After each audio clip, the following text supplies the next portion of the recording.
大家好，我是培根，欢迎来到环华10年。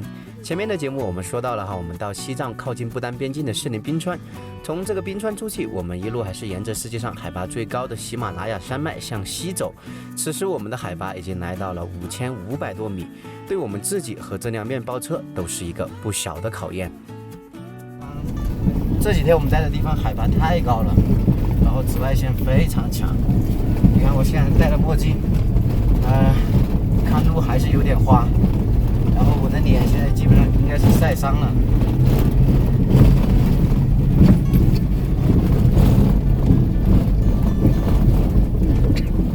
我们这个刹车油，你看都直接炸开了，盖子都直接搞炸掉了。然后还有这边的制冷液也不多了，再加玻璃水，哎呀，玻璃水好像抽不出来了。虽然我们已经在高原上待了快2个月了，来到这种海拔高度，我们还是因为缺氧引起了头痛。强忍着身体的不适，我们还是不急不躁，走走停停，慢慢欣赏路边的高山雪景。因为我知道错过这次以后有可能就不会再来了。翻过这个垭口，海拔慢慢降低，回到4000多米，身体立马精神了很多。经过几个小时的颠簸，我们来到了一处边境检查站。我看大门紧闭，刚开始以为这里面没有人，自己放下铁链就把车开过去了。刚准备走，一个年轻的边防兵出来把我教育了一顿，身份证、驾驶证、行驶证、边防证全部拿出来检查，登记完才让走。这一天我们开了5-6个小时的砂石路，最后在康马县城外面露营。第二天起来看车上的灰尘已经惨不忍睹。藏北地区气候比较干燥，对于我们这种生长在南方的人来说非常难受，再加上这满是灰尘的车，人的心情也变得焦躁。不行，得好好洗洗车。这个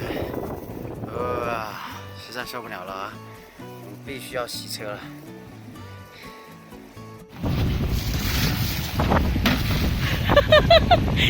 是的，师傅重来。这里我们犯了一个错误刚刚明明看着很硬的河滩，洗完车却开不出来了。小排量面包车在高原地区的劣势就是起步初始动力不足，很多时候我们遇到稍微陡一点的坡都得往后面退一点，再一鼓作气冲上去。这时候现在这种地方只能用千斤顶自救了下次千万不要再买这种千斤顶，我已经为这种千斤顶看了2次了，再也不要买这种千斤顶。那为什么看了2次你还买到呢？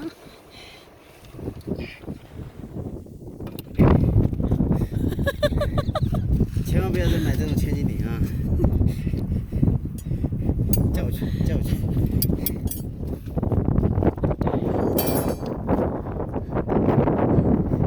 这个千斤顶，这个已经被干成这种了，好搞笑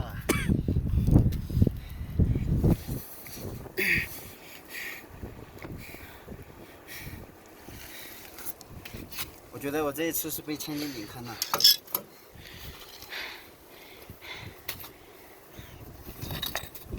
千万不要买这种千斤顶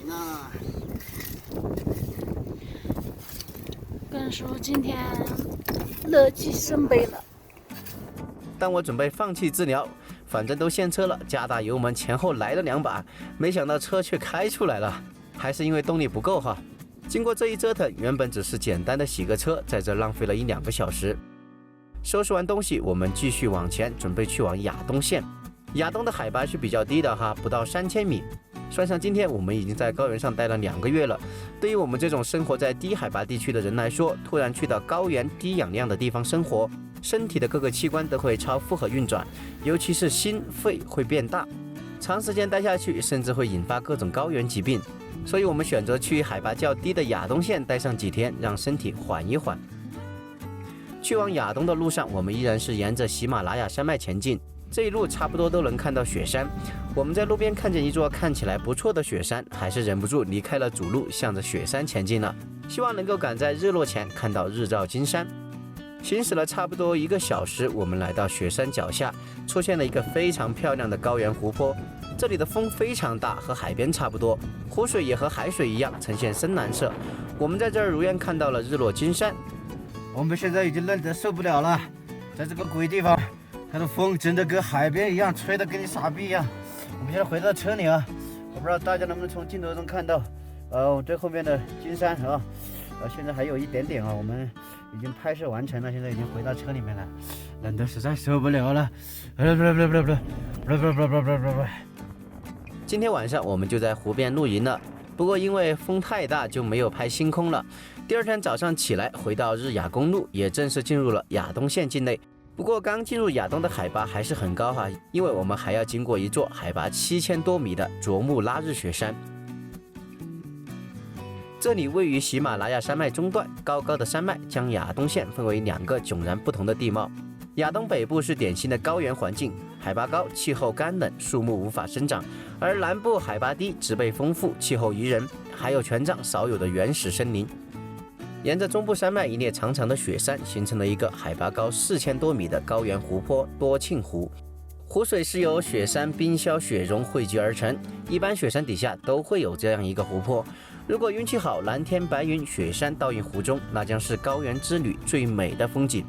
我在这儿等了大半天，可惜这天的云实在是太厚了，景色不如人意。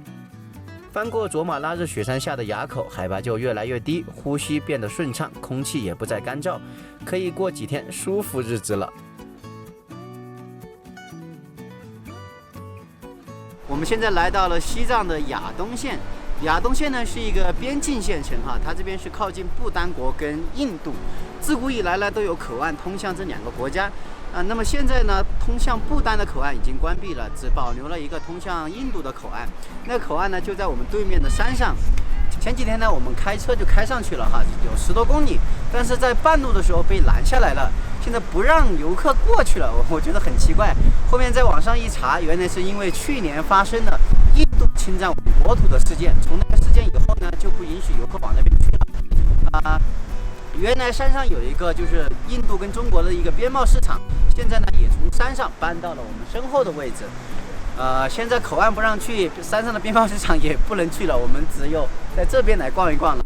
现在这个边贸市场呢搬到了这个山下的切马村，听说是1个月前才搬过来的，所以我们现在就去逛。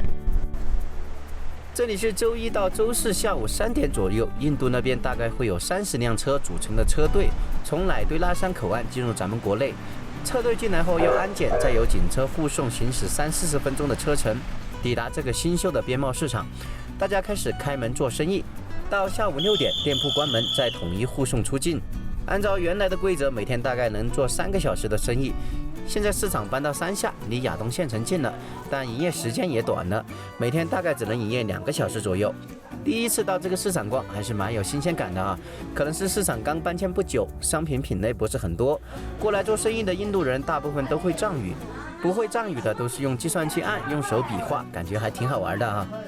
市场里主要是针对藏人的生活用品和器具，什么蒸锅、佛事用具、披巾之类的卖的最好哈。过来参观的游客买的最多的是保温杯。你是做代购吗？不是做代购，确实它这个保温杯很好用，然后是大牌子的，然后网上搜的卖几百块一个。按照西藏的物价，这里的东西算是物美价廉了哈。如果到亚东来，大家不妨周1到周4下午来看看，还挺有意思的哈。好了，今天的视频就说到这里了。喜欢我的视频，欢迎点赞、收藏、转发、分享、订阅我的视频频道。我是培根，训练旅行，跟书带你看世界。我们下期再见，拜拜。